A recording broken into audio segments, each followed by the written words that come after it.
Welcome back to another episode of Bourbon Basics. I'm Dan from the Another Bourbon Show podcast, and today I'm going to take just a few minutes to discuss the grains that are typically used in the creation of whiskey. Now, distillers in the United States, they can choose any grains they want, of course, but typically you're going to find that they include or exclude some combination of 5 different grains. Those grains being corn, rye, barley, wheat, and oats. Oats isn't all that prevalent, but it is starting to gain some popularity, so I figured we may as well discuss it. And each of those grains produces a very different flavor profile that can be combined to create a unique whiskey. The first grain we're going to talk about is corn. So corn, typically in the inclusion in a whiskey, provides a very specific type of a sweetness to that whiskey. And it also produces a very mellow, sippable drink. And that's one of the reasons why corn is so prevalent. And it has to be the primary ingredient in anything that ends up being labeled as bourbon. So that's what corn provides to a whiskey, is a smoothness and a sweet characteristic. The next one we're going to discuss is rye. So rye tends to add a very spicy flavor to whiskey, a very peppery type of a spice to whiskey, and it adds a very high level of complexity too. So a lot of distilleries like to use it because of that pepperiness and that complexity that it adds. The next one we're going to discuss is barley. Now, typically whenever barley's used, it's not just the plain grain. What they end up doing is referred to as a malted barley. Now, to malt something, doesn't matter which grain it is, but barley is typically malted. Malting is where you take the grain, you allow it to germinate and to sprout, but then you want to stop that germination process through heating. Now, that heating provides that barley with a different type of a flavor depending on how you heat it to stop the germination process, to malt it.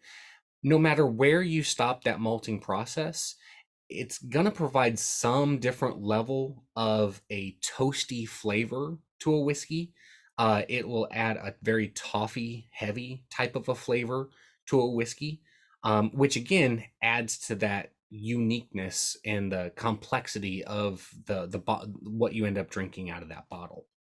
And barley is very commonly used. Specifically, if you're drinking an Irish whiskey or a Scotch whiskey, there's a good chance that that whiskey is 100% malted barley. And if you're drinking Scotch specifically, when they malt that barley, the heat that they use to stop the germination process to malt it is oftentimes made like that heat is generated from smoking peat. That smoked peat moss is what provides the heat to stop the germination process, but it also adds a smoky flavor to the barley, which then transfers over to the glass eventually once it's been distilled. Next, we're going to talk about wheat. Now, oftentimes wheat is in a bourbon is used to replace rye.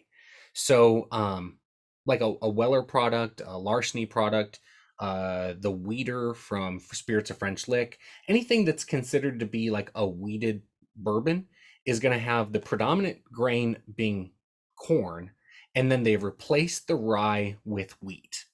Now, the removal of the rye takes away some of that spicy, peppery flavor, but the wheat addition adds a subtle sweetness and really increases the smoothness of the whiskey itself. And of course, that's become very popular, especially recently, to have that smoothness replacing the peppery spiciness. And then the last grain that is occasionally used is the oats. Now, oats isn't typically used all that much because it's not an easy grain to use. First of all, it doesn't have a very high sugar or starch content, so you don't get nearly as much alcohol through the fermentation and distillation process as you do from the other grains. But additionally, Oats, when you create that mash, does create almost an oatmeal type of a mixture. And that can cause all sorts of problems. It gets very sticky within the still, and just can cause some problems if it's a distiller who doesn't know exactly how to use it properly. But when you add the oats to the whiskey, it really generates a very creamy mouthfeel. It makes it a more viscous type of a whiskey.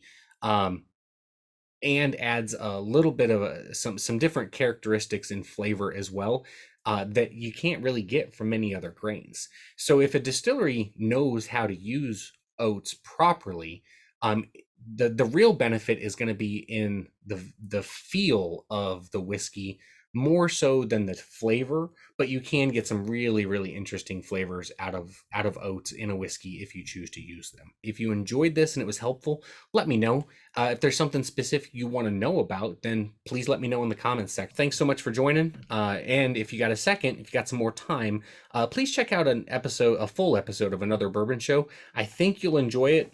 We tend to have a lot of fun while we're drinking on that show. So thanks for joining, and I'll see you next time.